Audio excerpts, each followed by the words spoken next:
Et c'est la transition parfaite pour parler magazine du dimanche. Notre invité est le directeur général de l'Institut national d'hygiène publique, professeur Joseph Beignet-Bivreau, en lieu et place de Michael Boko, le PCA de MUPEMENETSI, que nous avions annoncé et que nous retrouverons ce soir dans le 20h. Actualité sanitaire oblige. À propos du coronavirus, il y a suspicion d'un cas à Abidjan. Professeur, avant tout propos, je vous invite à suivre cet élément vidéo. 830 cas, dont 26 morts, c'est le bilan de l'épidémie causée par le nouveau coronavirus, appelé 2019 nCoV, qui fait de nombreuses victimes en Asie, notamment en Chine, où il a été détecté. Bien que l'Organisation mondiale de la santé ait renoncé à déclarer une urgence internationale, les pays voisins, proches ou lointains, sont en alerte. La Côte d'Ivoire vient de prendre des mesures préventives. Ce virus, signalé le 12 décembre 2019 dans le marché aux fruits de mer à Wuhan, en Chine, se transmet par voie respiratoire. Le ministère de la Santé et de l'Hygiène publique sensibilise les populations sur les mesures à observer. Le 143, c'est le numéro vert mis en place pour répondre aux préoccupations des populations. Professeur Beignet, un cas, suspicion donc d'un cas de pneumonie à coronavirus. De quoi il s'agit? Alors, merci pour l'opportunité que vous nous donnez de parler de ce problème et surtout la promptitude avec laquelle vous agissez chaque fois que nous vous sollicitons pour les urgences de santé publique. Alors, de quoi il s'agit? Il s'agit du fait que le 25, le samedi, les autorités aéroportuaires ont alerté le ministère de la Santé et de l'Hygiène publique de ce qu'au sein d'un aéronef de la compagnie Turkish Airlines, il se trouvait une malade. Une patiente qui venait de Pékin en direction d'Abidjan. Et devant une telle situation, automatiquement, le ministère a déroulé toute la démarche. Mais il faut dire que c'est une patiente qui est ivoirienne, qui réside en Chine depuis 5 ans et qui a présenté depuis le 22 janvier des signes d'un syndrome grippal. Donc, notamment des éternuements, une toux et puis des difficultés respiratoires. Et en pareille circonstance, la personne arrive et dès qu'elle arrive, automatiquement, il y a une équipe multidisciplinaire qui la prend en charge, composée de l'Institut national d'hygiène publique, du service des maladies infectieuses, de l'Institut Pasteur et du service Enfin, il y a un troisième service qui la prend en charge systématiquement. Donc, nous avons récupéré cette patiente depuis l'arrivée jusqu'au niveau du centre qui est dédié à cela, le centre, la cellule pandémique qui est sise au niveau de l'aéroport en vue d'un diagnostic et puis surtout en vue des prélèvements qui ont été faits. Voilà un peu ce qui s'est passé. Et le troisième service qu'il a pris en charge, c'est le SAMU. Le SAMU, bien sûr. C'est le SAMU qui a donc transporté le malade depuis le tarmac jusqu'au niveau du centre de pandémique. Oui. C'est donc une étudiante de 34 ans, oui, de 34 ans, oui. qui vit à Pékin depuis 5 ans, qui étudie à Pékin. Oui. Et comment elle se porte aujourd'hui? Alors, il faut dire que, fort heureusement, en tout cas pour le moment, elle se porte bien. Nous l'avons vu ce matin, elle se porte bien, la situation est stable et nous attendons avec beaucoup de patience, beaucoup d'impatience, je dirais, les résultats de ces examens de prélèvement de gorge qui a été fait par l'Institut Pasteur de Côte d'Ivoire et qui a été acheminé depuis hier nuit. Donc nous attendons ces résultats ce matin. On ne peut donc pas encore parler de cas avérés de coronavirus ici en Côte d'Ivoire? Oui, je pense qu'il faut être tout net. Nous sommes tout nets. Il s'agit d'une suspicion. Une suspicion. Donc pour le moment, on n'a pas à s'alarmer. Il s'agit d'une suspicion jusqu'à ce que les examens nous en donnent la preuve formelle. Justement, si malheureusement les examens nous en donnent la preuve formelle, si le cas est avéré, qu'est-ce que vous faites? Qu'est-ce que les populations feront? Alors, si le cas est avéré, le malade sera pris en charge, on va le transférer dans le service de maladies infectieuses où toutes les dispositions sont prises pour le prendre en charge, pour la prendre en charge, je dirais, parce que c'est une dame, et surtout faire un traitement symptomatique. Parce que plus tôt la personne est prise en charge, et mieux sera pour l'évolution de la maladie. Donc voici un peu les dispositions qui sont prises. Mais il faut dire que il faut rassurer la population de ce que depuis 2014, à la suite de la pandémie du virus Ebola, l'État de Côte d'Ivoire a pris les dispositions pour renforcer les capacités du ministère de la Santé pour pouvoir prévenir, pour pouvoir détecter et surtout riposter en temps réel et riposter efficacement. Détecter, vous avez sorti le verbe. Pourquoi le malade n'a pas été détecté depuis qu'elle quittait donc l'étudiante, qu'elle quittait Pékin? Parce que les signes, elle en donnait déjà depuis Pékin. Oui, elle donnait les signes depuis Pékin, mais le problème, c'est que même si vous avez des signes, il faut que vous consultiez. Elle n'a pas consulté en ce moment-là. Et là, elle a pris des médicaments qui probablement ont dû atténuer les signes. Et c'est ce qui lui a permis de faire tout le circuit pour venir jusqu'ici. Oui, parce que depuis Pékin, elle est arrivée à Istanbul, où elle a marqué un arrêt de 9 heures. Oui, bien et sûr. après Istanbul, Cotonou, oui, Abidjan. C'est un long parcours. C'est ça. C'est ce long parcours-là. Et quand elle est arrivée, elle était vraiment fatiguée. Et bon, Dieu merci qu'aujourd'hui, elle s'en porte mieux en attendant les résultats. D'accord. Si l'étudiante est à Abidjan et qu'elle présente des signes, ça veut dire que ses voisins, les autres passagers dans l'avion, pourraient aussi présenter des signes. Qu'est-ce que vous faites? Est-ce que vous les recherchez? Est-ce qu'ils seront aussi mis en isolement? Ils seront examinés, par exemple? Oui, justement, c'est la démarche. Nous avons appliqué toute la démarche que l'aéroport applique en pareille circonstance, en cas d'urgence. Nous sommes arrivés, les équipes sont arrivées. Les équipes ont systématiquement recensé tous les passagers de l'aéronef. Aussi bien les nouveaux, aussi bien ceux qui viennent d'arriver, ceux qui venaient de Cotonou et ceux qui continuaient, de même que ceux qui descendaient. Donc nous avons répertorié tout le monde.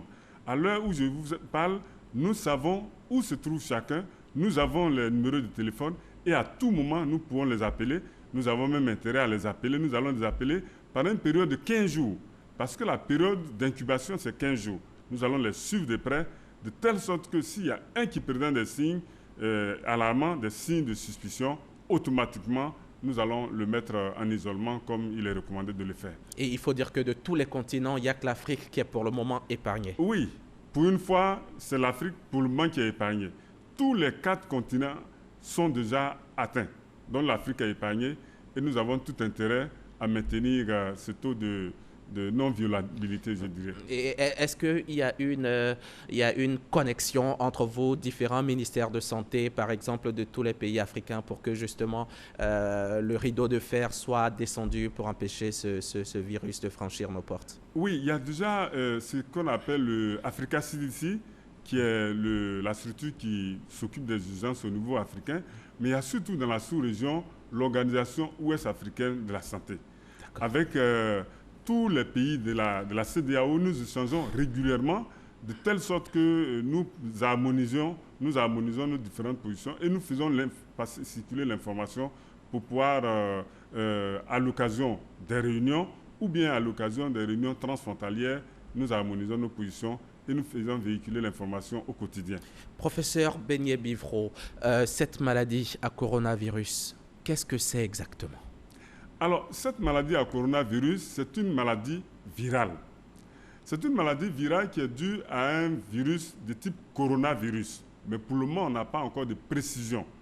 Et il faut dire que c'est un virus qui est assez cousin, on dira, de la maladie du SRAS, qui est survenue en Chine justement en 2003 et qui avait fait près de 700 morts. Et qui est aussi proche du MERS-CoV, qui est survenu en 2012 en Arabie Saoudite. Donc, pour le moment, c'est vraiment... Et elle sort d'où? Bon, des hypothèses sont évoquées. Des hypothèses sont évoquées. Il se trouve que toutes ces personnes, tous ces malades, en tout cas pour la plupart, sont passés dans un grand marché où on vendait des fruits de mer. À Wuhan, en Chine. Voilà, à Wuhan, et des animaux. Donc, des hypothèses, on va de supputation en supputation. Pour le moment, c'est évoqué que ça peut être des animaux. Une chose est certaine, c'est que c'est une maladie qui se transmet d'animal à l'homme, mais qui se transmet aussi entre hommes, d'homme à homme. Donc, du fait qu'elle passe d'animal à l'homme, on l'appelle grosso modo une zoonose. N'est-ce pas peut-être un virus qui a muté, par exemple? C'est sûr, elle a une capacité de mutation. Le fait qu'elle soit arrivée sur l'homme, ça a probablement pu permettre qu'elle se mute.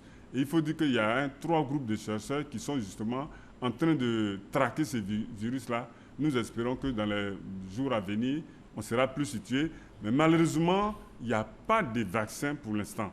Et le vaccin, il ne faut pas l'espérer d'ici avant quelques années. Oui, avant 2 ans. Donc, avant 2 ans. On aura... Est-ce à dire qu'on doit craindre de subir cette maladie jusqu'à ce qu'on trouve un vaccin? Non, je pense que elle peut être éradiquée avant. Oui, elle peut être éradiquée si les précautions sont prises. D'accord. Et justement, les précautions, c'est les précautions que le ministère de la Santé et de l'Hygiène publique sont demande. En train de prendre, oui. Oui. Et c'est quoi la dangerosité de cette maladie? C'est quoi la létalité, par exemple? Il y a 56 morts en Chine sur 2000 cas. C'est pratiquement négligeable, oui, à peu près 4%. Ça paraît négligeable, mais c'est une maladie qui est imprévisible. Vous voyez, c'est une maladie qui est imprévisible. Comme elle a la capacité, le virus a la capacité de muter, on ne sait pas à quel moment ça peut s'aggraver. Mais c'est une maladie qui est potentiellement grave. Mais si on la compare par exemple au SRAS, on se rend compte que sa dangerosité est quand même moins faible, est plus faible quand même que le SRAS. Mais on ne sait jamais. Vous avez dit que la maladie se transmet d'animaux, des animaux aux hommes et entre les hommes eux-mêmes. Oui. Mais il faut dire que jusqu'à présent, sur tous les cas de décès ou tous les cas qui sont avérés, les enfants sont épargnés. Oui, comme par hasard, il se trouve que les enfants, pour le moment, sont épargnés. La majorité de ceux qui sont atteints, c'est les adultes. Bon, peut-être, est-ce que cette maladie elle discrimine au niveau de l'âge? On n'en sait pas. Et les Ivoiriens, à Wuhan par exemple en Chine, est-ce que quelque chose est prévu au niveau du gouvernement? Au niveau du ministère de la Santé par exemple, on y a des étudiants qui étudient sur place. Qu'est-ce qui est prévu? Alors, c'est au niveau de l'État, les dispositions sont en train d'être prises pour pouvoir déjà identifier toutes ces personnes et prendre les dispositions, soit pour les évacuer ou bien pour s'occuper de façon particulière. Surtout qu'en pareille circonstance, souvent c'est le confinement qui a été fait et qui va prévaloir. Les mesures préventives, qu'est-ce qu'on doit faire pour éviter cette maladie? Alors, il faut dire que cette maladie, on peut l'éviter si on prend des mesures. Comme on en a pris lors de la maladie à virus Ebola. Et c'est des mesures qui sont simples. La première des choses, continuons de nous laver les mains régulièrement à l'eau et au savon. C'est des habitudes qu'on a acquises, il faut continuer. Deuxièmement, lorsque vous avez un contact étroit avec une personne qui présente des signes de détresse respiratoire, il faut automatiquement vous laver les mains, il faut pouvoir l'éviter. Troisièmement, lorsque vous êtes dans une situation où vous avez un animal qui est mort de façon suspecte, il faut également ne pas le toucher et puis il faut également laver ses mains. Et puis, quatrièmement, il faut respecter les mesures de tout. Quand vous devez tousser ou bien vous êtes enrhumé que vous devez tousser, on vous recommande de tousser dans un mouchoir, de mettre un mouchoir sur le nez ou bien la bouche avant de tousser ou bien d'éternuer. Ou bien si vous n'avez pas de mouchoir, éternuez au niveau du pli du coude. Vous éternuez au niveau du pli du coude et automatiquement, vous lavez les mains si vous avez utilisé le mouchoir. Et puis enfin, je dirais, devant tout signe de fièvre, de dyspnée, de tout, il faut automatiquement consulter dans le centre de santé le plus proche. Parce que plus vite on va consulter, et mieux on sera en termes de guérison. Vous pouvez donner un numéro ici aussi sur ce plateau? Oui, c'est important de savoir que le numéro vert, c'est le 143. Nous sommes disponibles à répondre à toutes les questions et nous sommes vraiment à la disposition des États. Nous allons terminer ce journal avec la fièvre jaune, la dengue, qui étaient déjà des défis présents pour l'INHP. Avec ce virus, vous êtes débordés, ça fait beaucoup. Les Ivoiriens peuvent rester sereins? Oui, les Ivoiriens peuvent rester sereins. Parce que, comme je l'ai dit, aujourd'hui, on a les capacités. Du point de vue diagnostique, on a des experts au niveau du service des maladies infectieuses. Du point de vue biologique, on a l'Institut Pasteur qui a une référence à la matière. Et du point de vue de prise d'urgence, on a le SAMU. Et puis, il y a l'Institut d'hygiène en termes épidémiologiques Et tous ces éléments ensemble, et nous arrivons à travailler selon le concept One Health. Et vraiment, je pense que c'est un bon exemple. Merci. Monsieur Beignet, professeur Joseph Beignet-Bivreau, merci d'avoir répondu à notre invitation. Merci surtout d'avoir été si prompt. Vous êtes venu nous parler de cette suspicion d'un cas de coronavirus à Abidjan, un cas sous contrôle. Vous nous avez également rappelé les mesures de prévention. Merci encore et bonne continuation dans votre mission qui est d'assurer la sécurité sanitaire des populations. Merci à vous aussi, chers téléspectateurs. N'oubliez pas, vous êtes invités à garder le calme. Il n'y a pas de raison de céder à la panique. Merci de toujours nous suivre. Merci de rester sur RTI 1, la chaîne qui informe, la chaîne qui rassemble.